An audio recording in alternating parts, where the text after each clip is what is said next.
Setelah kemunculan GTX 1080 Ti Founders Edition, beragam partner Nvidia pun mulai berlomba-lomba untuk membuat custom desain GTX 1080 Ti-nya. Yang tentunya dengan hadirnya custom design ini, vendor mengharapkan bisa memberikan improvement baik dari segi performance, cooling system, dan tentunya estetika.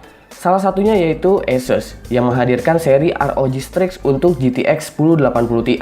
Asus mengklaim bahwa dengan adanya seri ROG Strix ini, mereka bisa memaksimalkan power limit serta meminimalisir terjadinya throttling pada boost clock 3.0 yang ditanamkan pada GTX 1080 Ti.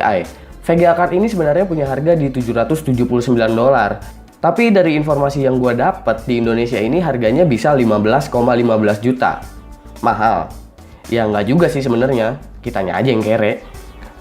Asus memberikan tagline yang agak lucu pada websitenya yang mengatakan Aura Sync RGB for best VR and 4K gaming untuk VGA card ini. Yang seakan-akan kayaknya VGA card ini tuh bisa lebih kenceng gara-gara RGB-nya itu.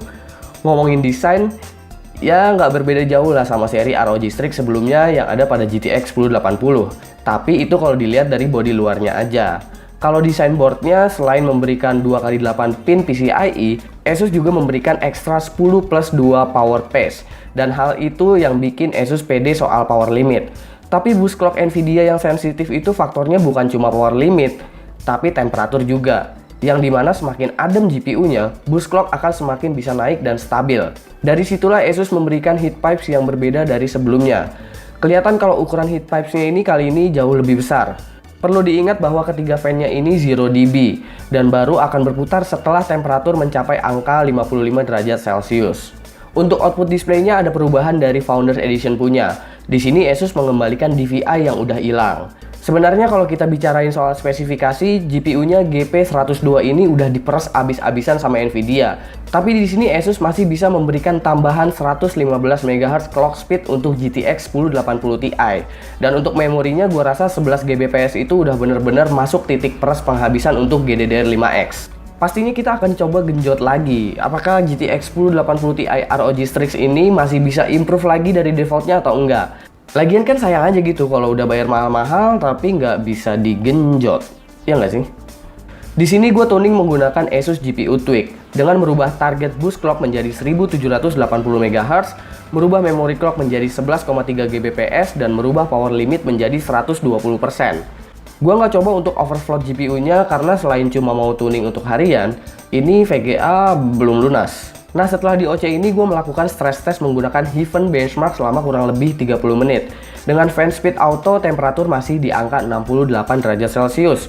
Dan setelah gue cek melalui log dari GPU-Z, boost clock bisa mencapai angka 2035 MHz dengan rata-rata 2012 MHz.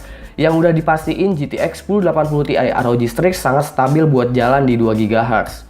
Sesuai janji pada review kali ini, sistem tes yang akan gue gunakan ialah PC baru Gaptek yang akan digunakan sehari-hari.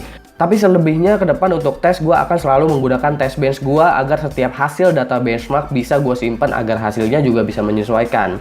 Lanjut ke benchmark. Pada 3D Mark Firestrike, graphics score menunjukkan bahwa VGA card ini memiliki performance tambahan sekitar 7% dari Founders Edition dan 15% setelah di OC lagi. Yang berarti itu tandanya GTX 1080 Ti ROG Strix 50% lebih cepat dari GTX 1080 biasa, karena yang Nvidia klaim GTX 1080 Ti 35% lebih cepat dari 1080. Di GTA 5 peningkatannya nggak begitu signifikan, tapi wajar karena game ini lebih CPU intensif. Lagi pula jangan pernah mengharapkan tambahan performance 2 kali lipat untuk OC harian deh. Bahkan SLI sekalipun rata-rata peningkatannya sekitar 30-40% doang. Pada Doom Vulkan, ya lihat sendiri dah hasilnya. Ini game sih geli banget buat 1080 Ti, I swear deh. The Witcher 3 lumayan lah bedanya. Nah, kalian juga perlu lihat angka minimum FPS-nya. Ketika boost clock berjalan stabil, otomatis kita akan jarang sekali menemukan frame drop. Jadi gameplay juga akan lebih nyaman. Ingat loh, yang nyaman itu lebih dari sekedar cakep. Dan terakhir itu Ghost Recon Wildlands. Di game ini gue rasa peningkatan yang paling besar entah kenapa. Ini game memang kadang bikin kejutan untuk komponen-komponen yang udah di-tweak. Andai semua game begini, mungkin kalian bakalan suka overclock komponen kali ya. Gue sih nggak bisa mengambil kesimpulan banyak soal VGA card ini karena keseluruhannya mendekati sempurna banget untuk level GTX 1080 Ti. Paling ya soal harganya aja sih yang memang perbandingannya jauh banget dengan Founders Edition, baik itu dalam dolar maupun di Indonesia sini. Tapi kan harga itu relatif juga. Ada yang nggak tahu caranya gimana untuk nyari duit 15 juta buat beli VGA card. Ada juga yang nggak tahu gimana caranya ngabisin duit 15 juta dan akhirnya dia beli VGA card. Oke, jangan lupa like, share, dan subscribe jika video ini bermanfaat buat kalian semua. Follow sosial media gue itu ada di description. Gue Suki dan seperti biasa sampai jumpa di lain kesempatan.